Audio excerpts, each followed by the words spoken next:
RL Location Automobile. Pour toutes vos locations de voitures et utilitaires en Guadeloupe, faites appel à RL Location Automobile. Avec RL Location Automobile, réservez en toute tranquillité, 7 jours sur 7, 24 heures sur 24. RL Location vous propose une large gamme de voitures et d'utilitaires au meilleur prix sur le site internet www.rl-location.com. RL Location, c'est aussi l'assistance et la livraison. Pour tout renseignement, contactez-nous au 05 90 106 687. RL Location Automobile, la location en toute simplicité.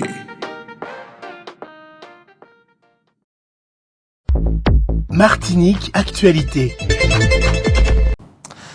88 personnes sont mortes du Covid-19 la semaine dernière en Martinique.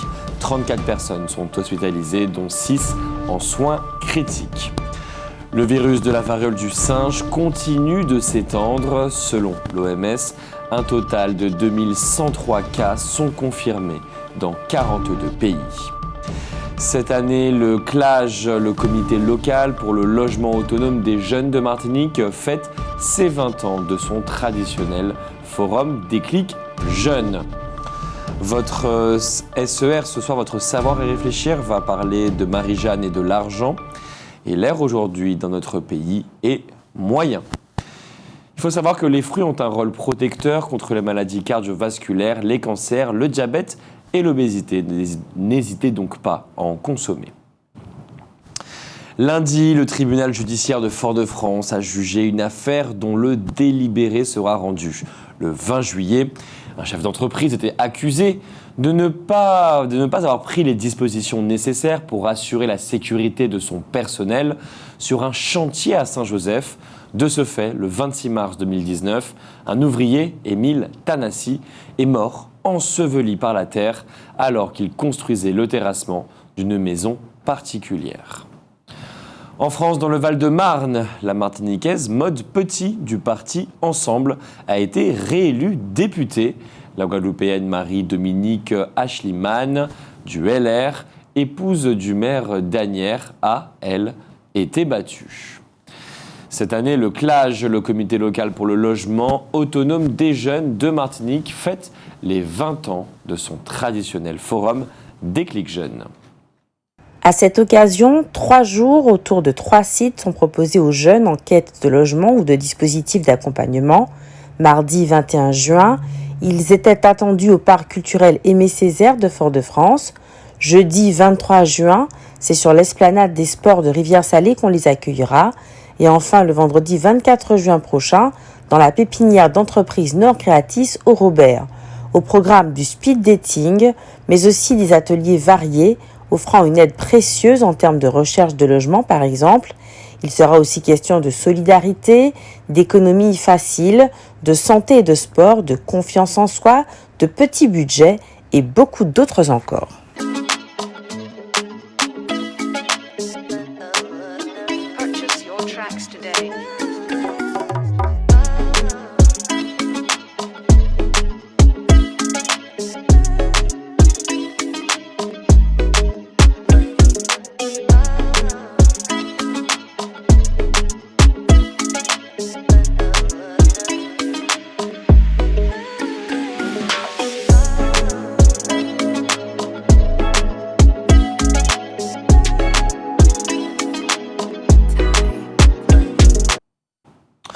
Tous les partis politiques ont dit non au gouvernement d'union nationale auquel a fait allusion Emmanuel Macron.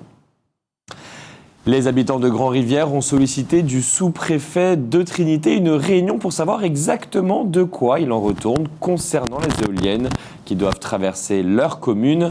Mais d'ores et déjà, ils disent être prêts à se mobiliser pour que ces convois qui pèsent 100 tonnes ne s'engagent pas sur un pont conçu pour accueillir seulement 30 tonnes. Ils font remarquer que si le pont s'effondre, ils sont complètement coupés du reste du monde. Aujourd'hui, mercredi 22 juin à 15h30, une commission ad hoc s'est réunie à la salle Maurice Nicolas à l'hôtel de l'Assemblée de l'avenue des Arawaks. C'est l'ancien Conseil général. Elle a pour mission de préparer la réunion du Congrès des élus en termes d'organisation et de méthodologie de travail, ordre du jour, date, lieu de la réunion. Les propositions de la commission ad hoc seront transmises au président de l'Assemblée de Martinique, qui sera chargé de soumettre à l'Assemblée une délibération qui devra être adoptée afin de convoquer le congrès des élus sur un ordre du jour déterminé. L'équipage de la Yole Bois-Rivet qui ont traversé la Manche ont été accueillis avec enthousiasme hier après-midi à l'aéroport Aimé Césaire. Et rappelons que se tient actuellement à l'Atrium et jusqu'au 7 juillet l'exposition Cosmologie et expression féminine de Marc La Chevalière. Se tient également toujours à l'Atrium l'exposition Moon d'Antoine Nabajo. Celle-là est visible jusqu'au 16 juillet. Pour arrêter de fumer, il existe des alternatives au patch, aux pastilles orales ou à la nicotine. Bien que non scientifiquement reconnues, certaines méthodes peuvent être efficaces pour arrêter le tabac en agissant directement sur le patient. La première est l'acupuncture, qui stimule des points précis du corps à l'aide d'aiguilles, de ventouses ou d'aimants. L'auriculothérapie, souvent associée à l'acupuncture, se focalise sur des zones spécifiques de l'oreille, généralement par le biais d'aiguilles. Considérées comme des actes médicaux, ces deux méthodes sont remboursables sous certaines conditions. On peut également avoir recours à la thérapie cognitive comportementale. Elle repose sur l'idée que le rapport à la cigarette peut être modifié grâce à une influence exercée sur les pensées, les expériences ou encore le comportement du patient. Une prise en charge, au moins partielle, par la sécurité sociale est possible. L'hypnose est, quant à elle, destinée à provoquer chez le patient une modification de son état de conscience. Une prise en charge par la sécurité sociale est envisageable si les séances sont pratiquées par un médecin conventionné. Enfin, la sophrologie use de différentes techniques de relaxation. D'autres méthodes préconisent la prise très contrôlée de certains produits. L'homéopathie n'est plus remboursée par la sécurité sociale, mais la mutuelle peut prendre en charge une partie des frais. La phytothérapie utilise les plantes sous forme de gélules, d'ampoules et même de tisanes. Certaines mutuelles remboursent partiellement les frais de consultation. L'aromathérapie recourt, elle, aux huiles essentielles. La mésothérapie consiste à injecter sous la couche la plus interne de la peau des médicaments à très faible dose. Les mutuelles peuvent en proposer une prise en charge partielle. Toutes ces pratiques visent à mettre le patient dans les conditions adéquates pour abandonner le tabac. C'est sans doute à juste titre que le secrétaire général de la FCPE, la Fédération des conseils de parents d'élèves, réclame que soit revalorisée l'allocation de rentrée scolaire. Elle réclame également que cette allocation soit versée dès le mois de juillet. C'est justement le 7 juillet que va se dérouler au Palais des Congrès de Majana la cérémonie de remise de la bourse Élysée. C'est une bourse qui accompagne et aide financièrement des bacheliers méritants porteurs de projets. Elle a été créée en 1989 par des entreprises désireuses de promouvoir l'excellence. Il s'agit de BNP Paribas, de Leaderprice, Majana, Sarasme et SME, ainsi que la société martiniquaise des eaux. Chaque année, la bourse Élysée sélectionne 10 finalistes issus de la filière générale et 3 finalistes issus de la filière professionnelle.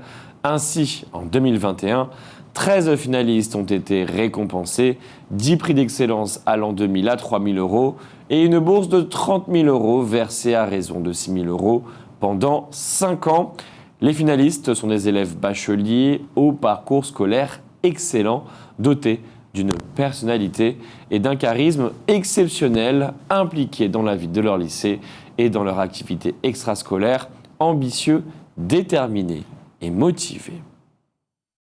Des travaux de fauchage du terre-plein central de l'autoroute A1 au niveau de l'aéroport auront lieu dimanche le 26 juin de 6h à 14h. La circulation sera réduite à une voie et la vitesse limitée à 50 km/h. La collectivité territoriale de Martinique et le Conseil territorial de la citoyenneté et de l'autonomie vous invitent à la 3e édition du rendez-vous bimestriel de la formation spécialisée Personnes en situation de handicap, intitulé Un jour pour le dire, la parole au handicap. Ce sera vendredi le 24 juin à 9h à l'Institut martiniquais du sport. Il sera question de l'adaptation du logement aux besoins et aux souhaits de l'occupant tout au long de sa vie, en lui apportant confort, autonomie et sécurité. L'objectif est de proposer aux participants un espace d'échange sur l'adaptation du logement, l'accès aux dispositifs d'aide technique individuelle, en associant les organismes financeurs et spécialistes qu'il convient de solliciter. Samedi, le 25 juin, l'association Senior Service du Lamentin organise la fête de la famille en son siège au 108 chemin Baudard-Morne-Pitot, Lamentin. Le logement constitue le socle fondamental de l'autonomie individuelle et la question de son adaptation se révèle essentielle, notamment au titre du maintien à domicile. Aujourd'hui, mercredi 22 juin, dans le cadre des célébrations du Joli Mois de l'Europe, la collectivité de Martinique organisait à la Villa Chanteclair une rencontre entre les porteurs de projets soutenus par le programme Intérêt Caraïbes et les élus de la collectivité. De 8h30 à 13h, une dizaine de projets ont été présentés à cette occasion, et notamment le projet Élan du rectorat, échange linguistique et apprentissage novateur par la mobilité, qui vise à encourager la maîtrise des langues de la Caraïbe et à renforcer la mobilité scolaire, étudiante, enseignante, universitaire et professionnelle au sein du bassin caribéen. Sa finalité est de renforcer les possibilités d'emploi et d'insertion pour les jeunes, de stimuler l'attractivité et la compétitivité des territoires visés et d'encourager l'émergence d'une identité caribéenne partagée comme socle d'une intégration régionale réussie et durable. L'ouverture officielle de l'événement, intitulé Ambition Caraïbes, a été lancée par le président de la collectivité territoriale de Martinique, Serge Letchimy, dès 9h. Une présentation du PO Interreg, le programme de coopération interrégionale 2014-2020 et celui 2021-2027 a ensuite été proposé. L'après-midi, un atelier d'échange de bonnes pratiques entre porteurs de projets a été organisé par la direction des relations extérieures de la CTM, un moment particulièrement enrichissant pour les participants.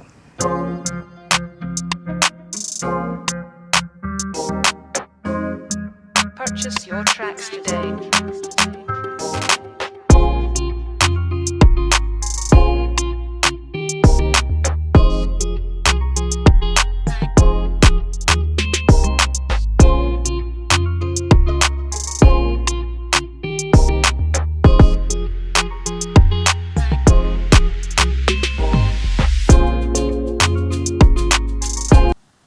Le nombre de nouveaux cas positifs ayant leur adresse principale en Martinique s'élève à 6 935. Le taux de positivité est de 35,3%, en diminution de 2,6% par rapport à celui de la semaine précédente. Le taux d'incidence aussi est en baisse, 1 933 nouveaux cas pour 100 000 habitants, en diminution de 24% par rapport à celui de la semaine précédente. Le Centre national de la fonction publique territoriale et la collectivité territoriale de Martinique organise la 8e édition de l'exposition Empreinte territoriale.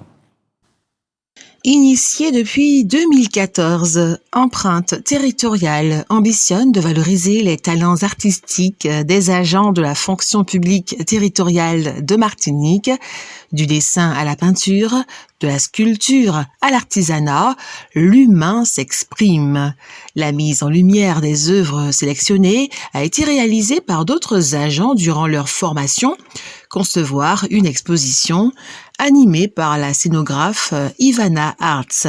Cet événement est l'occasion pour les artistes de concourir dans les 4 catégories: Peinture, sculpture, photographie et artisanat. Le vernissage de l'exposition s'est déroulé à l'Agora Frantz Fanon, c'est-à-dire au rez-de-chaussée de l'hôtel de la collectivité territoriale de Martinique, à Cluny, le vendredi 17 juin. Cette exposition est visible du 17 juin au 22 juillet 2022 à l'hôtel de la CTM. Deux grands chanteurs martiniquais, Éric Virgal et Jean-Marie Ragal, ont été mis à l'honneur hier au stade Pierre Aliquer à l'occasion d'un spectacle qui a réuni de nombreux artistes autour de la fête de la musique. Pour rendre hommage à Georges Gration, la mairie du Lamentin a organisé aujourd'hui, mercredi 22 juin, la projection à 18h30 sous le marché couvert du Lamentin du film Les 16 de Basse-Pointe, suivi d'un débat avec la réalisatrice Camille Mauduèche. Hier, nous en avons parlé, plusieurs manifestations avaient été organisées tant par la mairie que par les avocats pour rendre hommage à la mémoire de M. Georges Gration. L'ARACT, l'action régionale pour l'amélioration des conditions de travail, a organisé un débat dont l'intérêt ne fait pas de doute. En effet, observe-t-elle.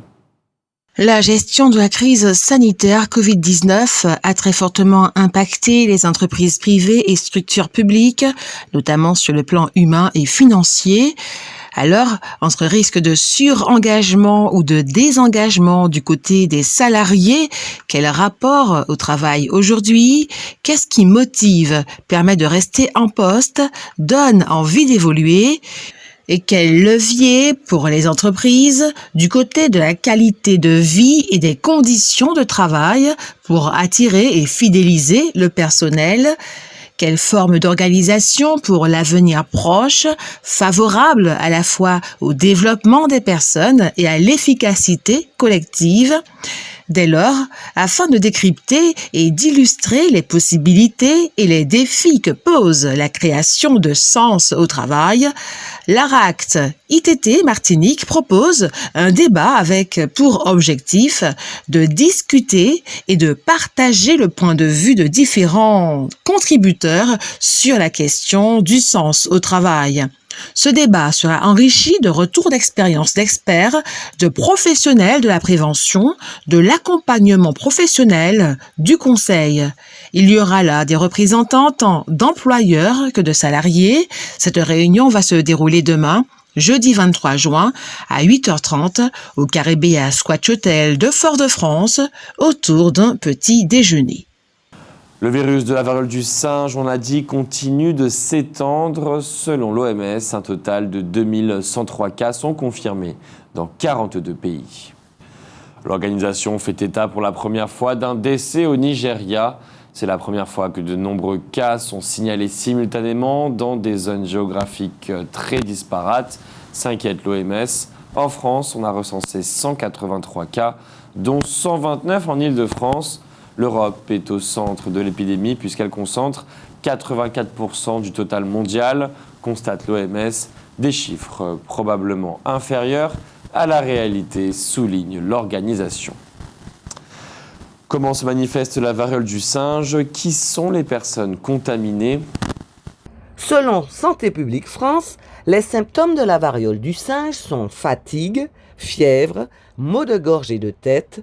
Vous pouvez avoir des boutons sur le visage, le sexe, les paumes des mains, les plantes des pieds, au niveau de l'anus, sur le buste ou les membres. Tous les cas confirmés en France sont des hommes. Ils sont âgés de 19 à 63 ans. L'âge médian est de 34 ans. 9 d'entre eux sont immunodéprimés.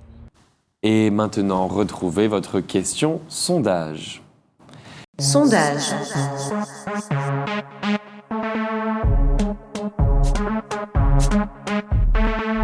Sondage.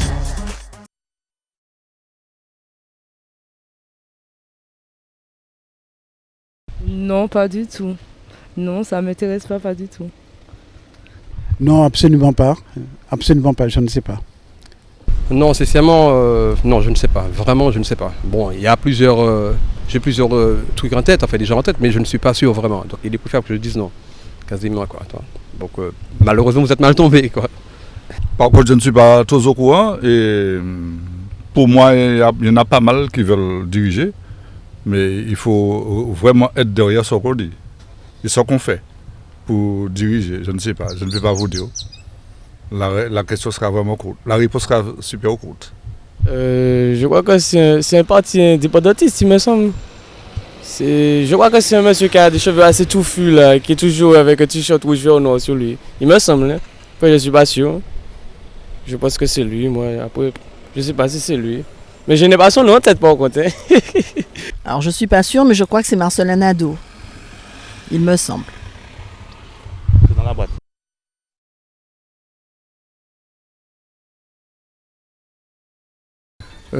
Nilor et Nadeau. Voilà, bon, c'est tout. Je te remercie beaucoup. Non, je ne peux pas dire puisqu'ils n'ont pas encore commencé leur travail. C'est quand ils vont commencer, ils auront leur premier contact qu'on pourra dire ce qu'ils vont faire, ce qu'ils ne vont pas faire, ce qu'il est possible de faire et ce qui n'est pas possible de faire. Non. Bonjour, d'abord, je ne m'intéresse pas à la politique, je ne regarde pas la télé, ça ne m'intéresse pas. Parce que on peut vivre sans ça, parce que je ne vois pas à quoi ça sert, donc pour moi c'est mon avis personnel. Et je vis très bien comme ça. Sondage.